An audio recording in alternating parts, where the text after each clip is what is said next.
Hello everyone welcome करुच्ची मो मोर आउ गोटे न्यू फ्रेश मिनी ब्लॉग को सकाल उठिकी मो मोर सब काम सारी देकी एठी मो पारा मानक पई अगणारे चाउल पकई नउथिली तापर मो पळे आस्थिली किचन रूम किचन को आसे आगे मो मोर किचन झरका गुडा सब खोली नेइथिली तापर मो पळे जाइथिली बापांको पई अळा आनिया पई जेतु सकाळ बापा अळा जूस ही पियंती बापांको पई अळा जूस बनै साइला परे एठी मो मो पई टिके चाहा बनौथिली आज मते ब्रेकफास्ट किछि बनेबार नथिला काहेकि ना सकाळ उठी बाबा मते कहउचंती कि आज ब्रेकफास्ट किछि बनेबने मार्केट रो दहीबरा नै आसीबा आज ब्रेकफास्ट दहीबरा ही खाइदबा एठी मो मोर चाहा कर दे कि मु निजे भी चाहा टिके पी नेइथिली चाहा पीवा भितरे सी मार्केट रो जाई दहीबरा भी नहीं आसथिले मु दहीबरा सब कर दे कि तांको पई मो पई बाडी नेइथिली और आमे एठी सांगो हे कि भी खाई नेइथिलु ब्रेकफास्ट सारी दे कि से पळे जाइथिले तांको ऑफिस को आज देखिला बेल को बहुत जोर से भी खरा हेतिला भाबिली से कपड़ा उडा को नै कि खरा रे सुकेई भी देबी खरा कथा कोन कहबी केतबेले खरा होची तो केतबेले वर्षा होची एबे कपड़ा सुकेई थी संगे संगे कला बेल को वर्षा हेतिबो कपड़ा ओदा हे आज बहुत जोर से भी खरा हेतिला सेति पई भाबिली किछि समय हेले भी कपड़ा तो सुकी जिवो ना सेति पई कपड़ा उडा को भी मु एठी पकेई नेइथिली कपड़ा सुकई दी कि मु पळे आस्थिली लंच प्रिपरेशन करिया पई जेहेतु आज सोमवार थिला तो सेति पई बेसी किछि भी नथिला अल्प पूरा सिंपल सा खाद्य थिला लंच प्रिपरेशन सारी दे कि मु भी एठी टिके बोतल रे पानी भरी नउथिली जेहेतु बोतल उडा सब खाली हे कि पड़ीथिला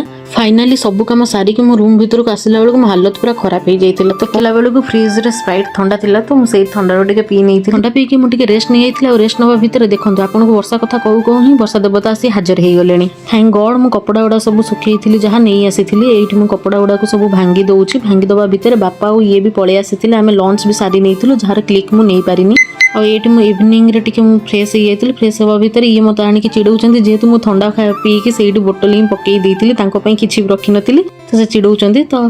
एठी मु मो मिनी ब्लॉग को एंड करूची जिबा पूर्व आपण लाइक एंड सब्सक्राइब कर दे कि निहाती जिबे थैंक यू।